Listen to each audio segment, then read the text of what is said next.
Hey guys, welcome back to another video on the Excel channel. Make sure to like and subscribe, but let's just jump right into it. So today I'll be giving my full and complete thoughts on the new Kamo no Noritoshi and Curse Clash. You'll start with his passives, which are the blood bags. I think those are kind of dumb to even be in the game to limit him, but to be honest. But under a half health, the effects do lessen, which is a nice touch. And this way, and some other parts of this kit, it feels a lot like a combination between Inumaki and Mai, but I'll get into that more later.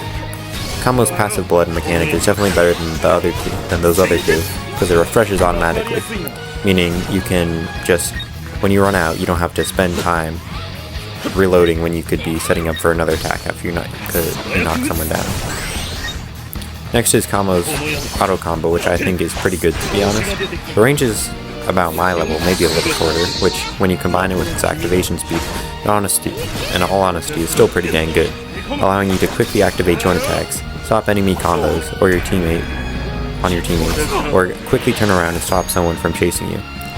Kamo's extraction techniques are next. They're honestly some of the best in the game. First is his long-range snipe, which you can charge up for extra knockback and range, I believe, and this is really good for large maps. The range on it is immaculate, being one of the highest in the game, and is key for activating joints even across the map.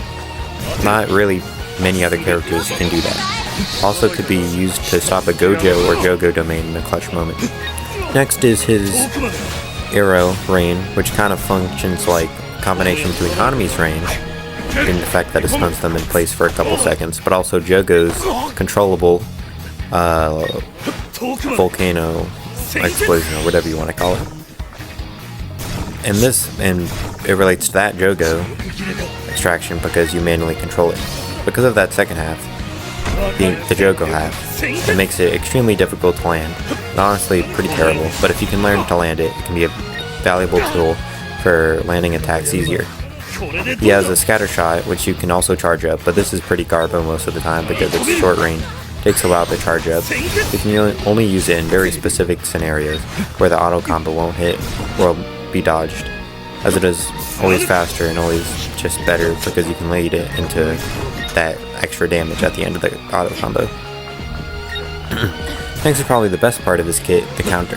Kamo's counter functions similar to Inumaki's, except it's just a regular ability, meaning he basically has 3 curse techniques.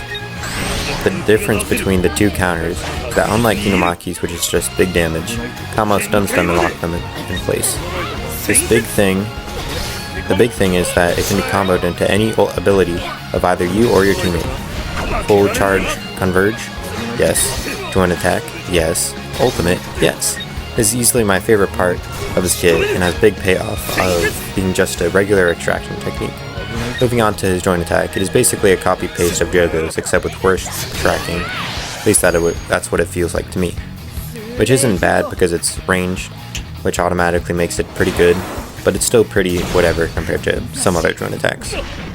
Next up is his curse techniques, which first is his tracking slicer blades, which as I implied, track the target. However, it is actually pretty bad at tracking, to be honest. At least that's what I felt over these games. But it's still a cool feature that only Kamo has. The damage isn't all too great either, so a bit of a throwaway ability, but it's okay when we talk about piercing blood / convergence. This is perhaps one of the best curse techniques in the game, and I can comfortably say why. First is damage, which has one of the best in the game, and it can charge it up and goes even further and competes with stuff like Jogo's level 3 Fireball and Student Gojo's Rush. Its activation time is extremely quick, meaning you can use it in a pinch to catch someone off guard or someone chasing you. Its tracking is also good, and the transition between enemy targets is also seamless. Its range is also great and very high. It's comparable to Mai's charged up shot, but a bit farther, I would say. Finally, we have his ultimate, which is great.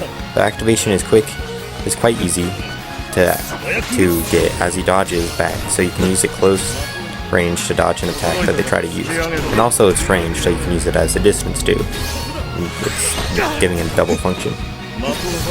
The actual damage isn't that great, but that is fine as it's pretty easy and consistent to get. Overall, my placement for him right now would be mid A tier or higher, or at least that's how he feels to me. Thanks for watching this far, hope you enjoyed. Make sure to subscribe. Now have a good day.